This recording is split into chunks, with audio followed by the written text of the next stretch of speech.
شروع اللہ کے نام سے جو بڑا مہربان اور بار بار رحم کرنے والا ہے۔ اے پیغمبر صلی اللہ علیہ وسلم، آپ نے اپنے لیے اس چیز پر کیوں روک لگا دی ہے جسے اللہ نے آپ پر حلال کر دیا ہے؟ آپ صلی اللہ علیہ وسلم اپنی بیویوں کا دل خوش کرنا چاہتے تھے۔ اللہ بڑا ہی غفور یعنی معاف کرنے والا اور رحیم ہے۔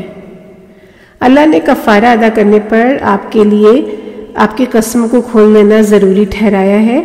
تمہارے سب کاموں کو اللہ درست فرما دینے والا ہے اور وہ بہت علم والا اور بڑا عقل مند ہے۔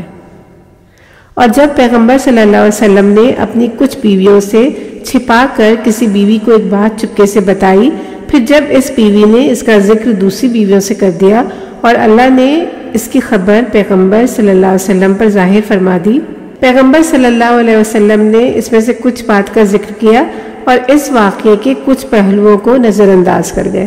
جب پیغمبر صلی اللہ علیہ وسلم نے اس بیوی کو بتایا کہ تم نے ہماری چپکے سے کی ہوئی بات کا ذکر کر دیا، تب وہ بیوی کہنے لگی کہ آپ کو کس نے بتایا؟ پیغمبر صلی اللہ علیہ وسلم نے کہا کہ مجھے اس بڑے علم والے اور خبر رکھنے والے نے بتایا۔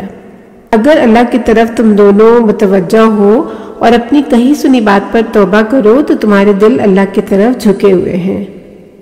اگر پیغمبر صلی اللہ علیہ وسلم کی کسی بات پر تم نے گروہ بندی کی تو یاد رکھو کہ صرف اللہ اپنے پیغمبر کا نگہبان ہے اور جبریل ان کے دوست ہیں اور تمام نیک ایمان والے ان کے خیر خواہ ہیں، اور اس کے علاوہ فرشتے بھی پیغمبر کے ہمدرد اور دوست ہیں۔ اگر پیغمبر صلی اللہ علیہ وسلم تمہیں رخصت کر دیں تو ان کا پالنہار تمہاری جگہ انہیں تم سے اچھی بیوی عطا کر سکتا ہے، فرما بردار، ایمان والی، ادب والی، توبہ کرنے والی، عبادت گزار، روزے رکھنے والی، بیوہ اور کنواری بھی۔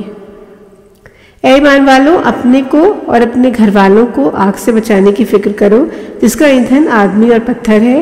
اس آگ پر ایسے سنگین اور سخت مزاج فرشتے مقرر ہیں اللہ کے کسی حکم کی نافرمانی نہیں کرتے اور انہیں جو کام دیا گیا ہے اسے برابر کرتے ہیں۔ اے انکار کرنے والے نافرمان لوگوں، آج کوئی بہانہ نہ بتاؤ، تم کو وہی بدلہ دیا جائے گا جو تم کرتے تھے۔ اے ایمان والوں، اللہ کی طرف توبہ کر کے لوٹاؤ، اسی میں تمہاری بھلائی ہے۔ بہت جلد اللہ تمہارے گناہوں کو معاف فرما دے گا اور تمہیں ایسی جنتوں میں داخل فرمائے گا جس کے نیچے نہریں جاری ہوں گی۔ یہ وہ دن ہوگا جب اللہ اپنے پیغمبر صلی اللہ علیہ وسلم کو اور ان کے ایمان والے ساتھیوں کو شرمندہ نہ ہونے دے گا۔ ان کا نور ان کے سامنے اور دائیں طرف چل رہا ہوگا۔ یہ لوگ دعا کرتے ہوں گے کہ اے ہمارے پالنہار، ہمارا نور ہمارے لیے مکمل بنائے رکھ اور ہماری مغفرت فرما، بے شک تو ہر چیز پہ قدرت رکھتا ہے۔ اے پیغمبر صلی اللہ علیہ وسلم، جہاد کرو کافروں سے اور منافقوں سے اور ان پر سختی کرو، ان کا ٹھکانہ جہنم ہے اور یہ بہت بری جگہ ہے۔ کافروں کے لیے اللہ ایک مثال بیان فرماتا ہے نوح کی بیوی کی اور لوط کی بیوی کی۔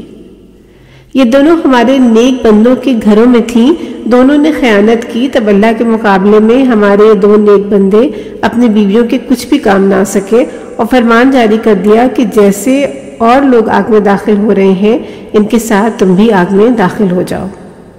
ایمان والوں کے لیے اللہ ایک اور مثال بیان فرماتا ہے فرعون کی بیوی کی، جب اس نے اپنے پالنہار سے دعا کی کہ اے میرے پروردگار، مجھے جنت میں اپنے پاس ایک گھر بنا دے اور فرعون اور اس کی کرتوت سے مجھے نجات دے اور ظالم قوم سے مجھے چھٹکارا دے۔ دوسری مثال عمران کی بیٹی مریم کی، جس نے اپنی عزت کو محفوظ رکھا اور پھر ہم نے پھونک دی اس میں اپنی طرف کی روح۔ مریم اپنے پالنہار کے فرمان کو سچا جانتی تھی اور اس کی کتابوں کی سچی حمایت کرتی تھی اور وہ بہت فرما بردار اور عبادت گزار تھی۔